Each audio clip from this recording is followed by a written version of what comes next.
So this is a Gibson LG-0. This one looks like LGG, to be honest, but there's no LGG. I looked it up. It's LG-0. They're called LG guitars, and I don't know why. Some common ones you hear: little guitar. It is a little guitar. It's not quite a parlor guitar. Not quite that small. It almost feels smaller though. The neck profile. It's tiny. It is a little guitar.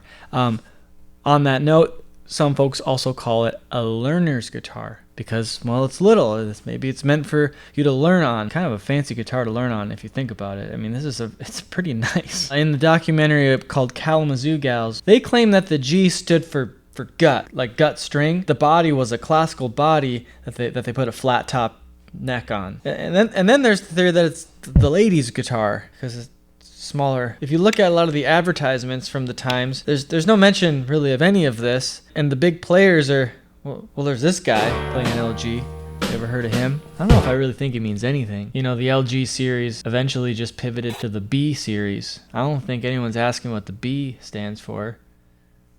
Unless it's you. And then I got news for you, baby.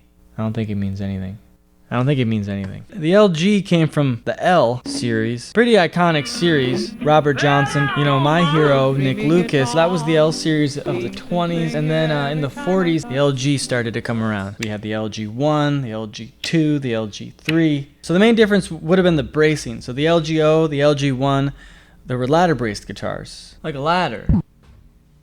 Ladder brace. And then the LG-2 and 3 were X-braced guitars. So this is an LG-0. So this is a ladder braced guitar. You know, there's this assumption that companies stopped ladder bracing guitars after like the catalog era.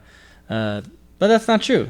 Gibson was ladder bracing guitars well into the 60s. Dating these guitars is kind of annoying. Serial numbers are often either just worn away or they just don't really make any sense. In fact, some LGs don't have serial numbers at all.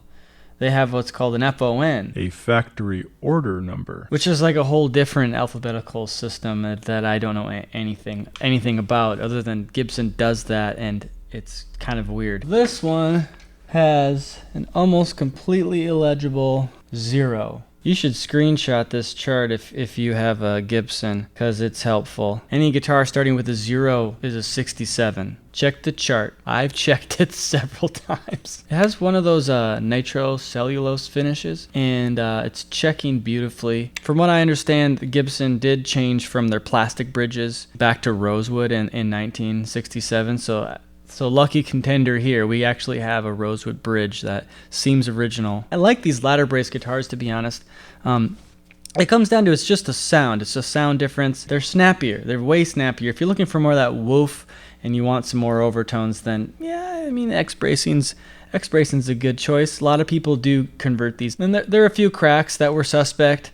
And yeah, they were already cleated, but you know they were a little more flexible than I'd like to see. You know, some would say the cracks that were on this guitar were due to the ladder bracing, you know, and maybe that's true, but I've seen plenty of X-brace guitars crack in that same area as well.